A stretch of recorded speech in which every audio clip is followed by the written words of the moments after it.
ओम गं गणपतये नमः। भविष्य पुराण में कहा गया है कि जब मन संकटों से घिरा महसूस करें तो गणेश चतुर्थी का व्रत करें। इससे कष्ट दूर होते हैं और धर्म, अर्थ, मोक्ष, विद्या, धन व आरोग्य की प्राप्ति होती है। पौराणिक कथा के अनुसार एक बार सभी देवता किसी बड़ी विपदा में फंस गए। वे अपनी समस्या लेकर भगवान शिव के पास पहुँचे। उस समय भगवान शिव के साथ उनके पुत्र कार्तिकेय और गणेश जी भी बैठे थे। देवताओं की बात सुनकर शिव जी ने उनसे पूछा कि कौन उनकी समस्या का समाधान कर सकता है। इस पर दोनों पुत्रों ने स्वयं को सक्षम बताया।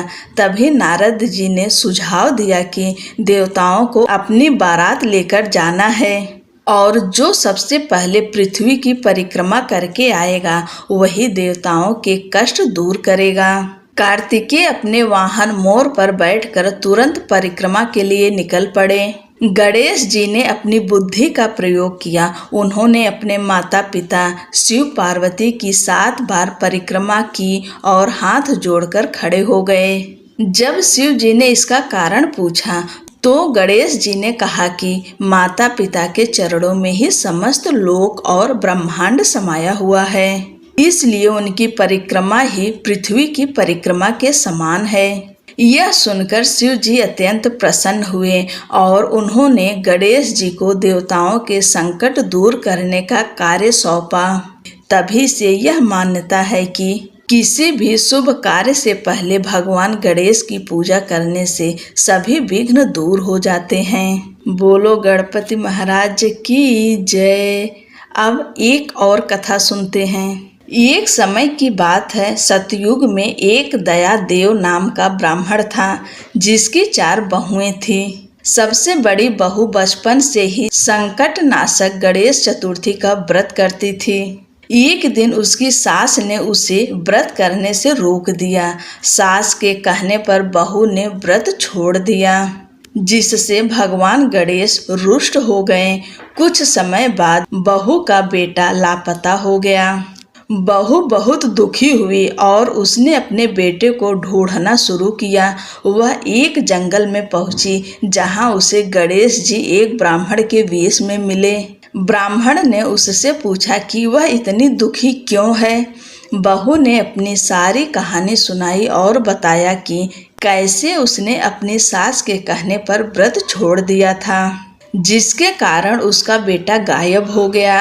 ब्राह्मण वेशधारी गणेश जी ने उसे बताया कि वह स्वयं गणेश हैं और उसके व्रत तोड़ने से ही यह संकट आया है। उन्होंने बहू को फिर से व्रत करने और पूजा करने की विधि बताई।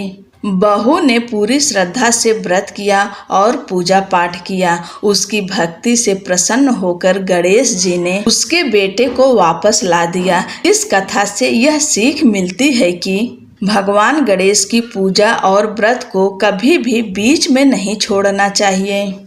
जो भक्त पूरी श्रद्धा और विश्वास के साथ यह व्रत करता है, भगवान गणेश उसके जीवन से सभी विघ्न दूर कर देते हैं। बोलो गणपति महाराज की जय। आज के इस शुभ अवसर पर आइए हम सभी मिलकर भक्ति भाव से चौथ माता की कथा का श्रवण करें और माँ का आशीर्वाद प्राप्त करें। पौराणिक कथा के अनुसार एक सेठ सेठानी थे।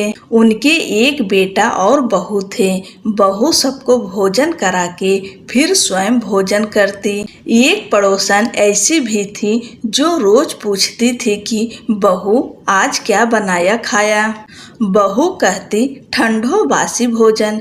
एक दिन उसके पति ने ऐसा सुनकर विचार किया कि आज तो पकवान बनाए जाएं, फिर देखें कि मेरी पत्नी क्या कहती है। उसने तरह तरह के पकवान बनवाए और घर के सभी लोगों ने एक साथ बैठकर भोजन किया। आज भी पड़ोसन ने पूछा तो बहू ने कहा ठंडो बासी भोजन। सेठ के लड़के ने सोचा हो न हो कोई बात अवश्य है, जिससे कि मेरी पत्नी ऐसा कहती है। उसने पत्नी से पूछा, तुम रोज ठंडो बासी खाया ऐसा क्यों कहती हो, जबकि हम सबने एक साथ बैठकर कई तरह के पकवान खाए।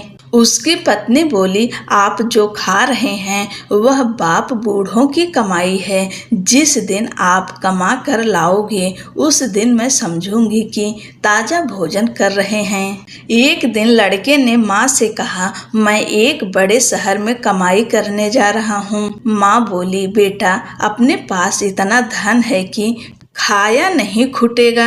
माँ के मना करने पर भी बेटे ने स्वयं कमाने का दृढ़ निश्चय कर लिया और जाते समय पत्नी से कहा, जब तक कमाकर बहुत सा धन लेकर न आऊं तुम चूल्हे की आग मत बुझने देना। एक दिन चूल्हे की आग बुझ गई तो वह मन ही मन घबराने लगी, कहीं मेरे पति पर संकट तो नहीं आन पड़ा। जल्दी से पड़ोस से आग लाकर चूल्हे में रख दूं। ऐसा विचार करके पड़ोस में गई। वहां पड़ोसन चौथ माता का व्रत पूजन कर रही थी। पड़ोसन ने कहा, थोड़ी देर में आकर ले जाना। बहू ने पड़ोसन से पूछा, आप यह व्रत क्यों करती हैं? इससे क्या मिलता है? पड़ोसन ने कहा, चौथ माता के इस व्रत को करने से अन्न लक्ष्मी मिले और अपनी मनोकामना पूरी हो। अब बहू भी चौथ माता का व्रत करने लगी। दीवार पर चौथ माता बनाई। उस दिन घी गुड़ का चूरमा बनाकर रात्रि को चंद्रमा को अर्घ्य देकर भोजन करती। ऐसा करते करते बहुत दिन हो गए। चौथ माता ने उस बहू के पति को सपना दिया कि साहूकार का बेटा तू जागे कि सोवे, तेरी पत्नी बहुत याद कर रही है। घर जाकर उसकी चिंता मिटा। तू दुकान खोलकर कंकु केसर का पगल्या बना के बैठ जाना। आज तेरा हिसाब किताब चुकता हो जाएगा। अब तो चौथ माता ने जैसा कहा था वैसा ही हुआ। उसने घर जाने की तैयारी की और गाड़ी भर के धन दौलत लेकर चल दिया। रास्ते में एक बड़ा सा काला नाग फन फैलाए बैठ गया और कहने लगा, आज तो मैं तुझे डसूंगा, छोड़ूंगा नहीं। आज तेरी आयु पूरी हो गई है। सेठ ने लड़के से कहा, आज चौथ माता ने मुझे सपना दिया तो मैं पत्नी से मिलने घर जा रहा हूँ। वहाँ मेरी पत्नी बहुत चिंता कर रही है। मैं उससे मिलकर जरूर आऊँगा। तब तुम मुझे डस लेना। नाग ने कहा, तुम शपथ पूर्वक कह कर जाओ तो मैं तुम्हें जाने दूंगा, परंतु लौट कर नहीं आए तो तुम्हारे घर आकर मैं तुम्हें डस लूंगा। इस प्रकार सर्प को वचन देकर वह अपने घर पहुंचा। वहां सभी से हंसी खुशी से मिला। भोजन करके उदास होकर बैठ गया। उसकी पत्नी ने उदास होने का कारण पूछा तो पति ने काले नाग वाली बात बताते हुए कहा, यदि मैं उसके पास नहीं जाऊंगा तो वह घर आकर ही मुझे डस लेगा। पत्नी बहुत चतुर थी। उसने कहा कि आप घबराओ नहीं, लेट जाओ, मैं एक उपाय करती हूँ। पत्नी ने कमरे की 7 पीढ़ी अर्थात सिढ़ावा धोई। पहली पीढ़ी पर रेत, दूसरी पर इत्र, तीसरी पर गुलाल फूल, चौथी पर कंकु केसर, 5वीं पर लड्डू पेड़ा, 6ठी पर गांधी गलीचा और 7वीं पीढ़ी पर दूध का कटोरा भरकर रख दिया। इस प्रकार वह 7 ही पीढ़ी सजाकर बैठ गई। आधी रात होते ही नाग आकर पीढ़ी चढ़ने लगा।